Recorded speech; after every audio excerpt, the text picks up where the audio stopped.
Iniciando Filosofia em 12 minutos. O tema da aula de hoje é atitude filosófica. O que seria atitude filosófica? A primeira coisa que nós precisamos entender é que a filosofia não é algo meramente especulativo, conceitual. A filosofia, ela envolve uma postura em relação ao mundo em que vivemos e aos conceitos que aprendemos e vivenciamos no nosso cotidiano.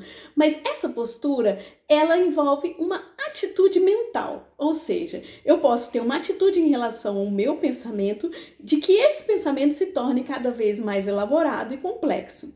E é isso que a filosofia nos propõe. Por isso que a filosofia, apesar de nós remetermos sempre a pensadores antigos, a coisas que já se passaram, conceitos que não foram colocados em prática, a filosofia ela é muito presente e real no nosso dia a dia, porque ela faz parte daquelas inquietações que nós temos sobre o significado da vida, o significado da existência, tipo, de onde eu vim, para onde eu vou, qual é o objetivo, o propósito da minha vida. São perguntas que nós fazemos, que a filosofia faz, também é feito na religião, que norteia a nossa conduta ética, o comportamento humano, e que aqui, no caso, nós estamos procurando observar que tipo de atitude é essa. Ok, vamos lá. Demerval Saviani é um pensador, professor brasileiro, que ele diz que a filosofia tem 3 características. Ela é radical, rigorosa e de conjunto.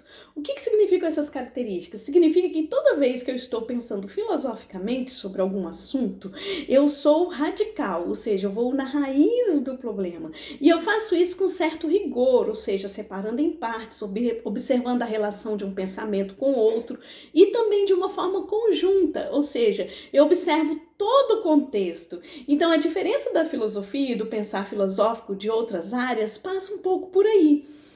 Porque, cientificamente, o método investigativo, ele vai trabalhar também o pensamento, mas a partir da experimentação. Charles Peirce, um filósofo norte-americano pragmatista, ele vai nos dizer, por exemplo, que o nosso conhecimento é formado a partir do movimento entre a dúvida e a crença. Então, nós temos uma dúvida e essa dúvida nos leva a acreditar em alguma coisa. E aí ele fala que existe um método que percorre toda a história da ciência, que é o que a comunidade científica faz. O que a comunidade científica faz? Ela trabalha hipóteses e essas hipóteses coloca à prova através de experimentações práticas e cria-se então conceitos que são aplicáveis dentro da comunidade científica, ou seja, dentro daquele campo de conhecimento específico. E aí o que acontece na filosofia? Ela é exatamente o oposto, porque é como se ela estivesse vendo como se fosse uma pulguinha em cima do coelho. É o exemplo de Joyce Tegarden no livro O Mundo de Sofia. É uma pulguinha em cima do pelo lá do coelho. Quando essa pulguinha tá lá em cima, ela vê o coelho, ela vê lá embaixo de onde sai o pelo e ela vê até coisas além do coelho. Agora, se eu desço esse pelo do coelho até lá embaixo, eu vou ver só o buraquinho onde sai o pelo. Então, a ciência faz esse movimento de especialização do conhecimento. A filosofia, ela tem um movimento radical em termos de ir na raiz, no princípio do problema, por isso que ela fica perguntando por quê, por quê, por quê?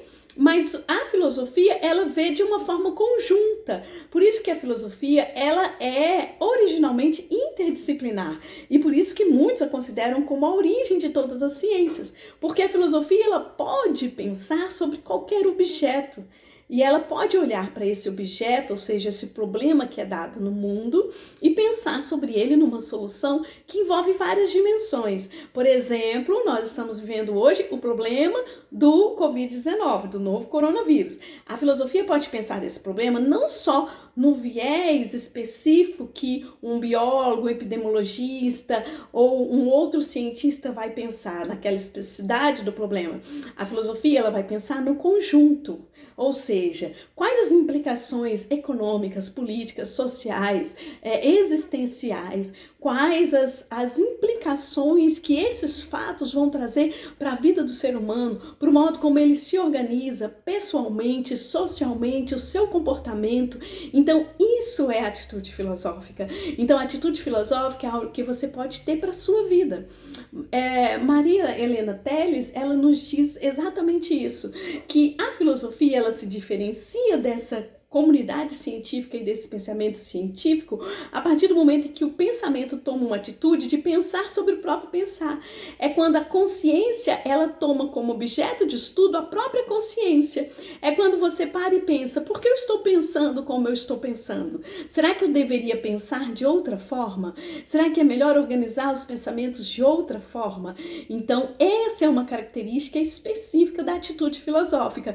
Eu posso ser um cientista e ter uma atitude filosófica. Eu posso ser uma pessoa comum que nunca estudou filosofia e ter uma atitude filosófica, porque ela é uma característica do pensamento humano, que tem como um aspecto gnoseológico específico esse pensar complexo sobre a realidade, que para Matteo Lippmann esse pensar complexo envolve as características da criticidade, da criatividade e do cuidado. Ou seja, eu posso ser crítico, eu posso ser cuidadoso e eu posso ser criativo. Então, o nosso pensamento, segundo esse autor, nós precisamos treinar habilidades cognitivas e habilidades sociais que nos permitam ter um pensamento que favoreça a democracia, favoreça o ouvir o outro e falar a partir da fala do outro e saber entender o outro na especificidade do seu pensamento e dar a ele este lugar de fala que lhe é de direito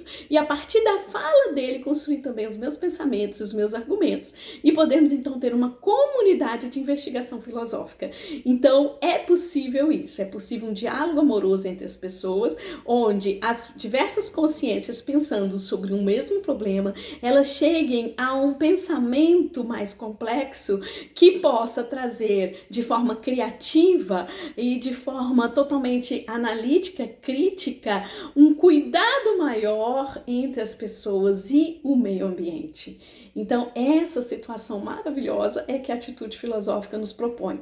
Por isso que a filosofia é extremamente útil, apesar dela não construir elementos práticos numa sociedade tecnológica que visa instrumentos que com apenas um clique eu resolvo um problema. Então a filosofia, ela não tem, a atitude dela não é assim, de um clique. É uma atitude que você vai precisar interiorar seu pensamento, ter uma consciência sobre você mesmo, uma consciência sobre o mundo, sobre o outro e exercitar isso. A Marilena Chauí é uma professora, né, muito querida, que escreveu um livro Convite à Filosofia e o texto dela é muito elucidador sobre a atitude filosófica. Vale a pena você ler, está no início do capítulo dela, você acha esse texto disponível para você ler e complementa esse nossos 12 minutos de filosofia. E nesse texto ela fala da atitude filosófica e da reflexão filosófica. Para ela, a atitude filosófica é quando nós fazemos aquelas perguntas do tipo o que é, por que é e como é.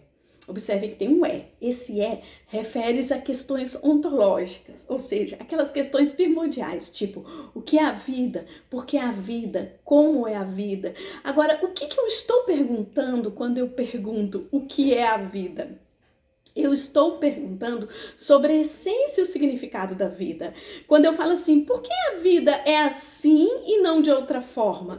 Eu estou perguntando da causa, da origem. E quando eu falo assim para você, como é a vida? Eu estou querendo saber a estrutura da vida. Então, o mais importante é saber o que você está perguntando e como você está perguntando.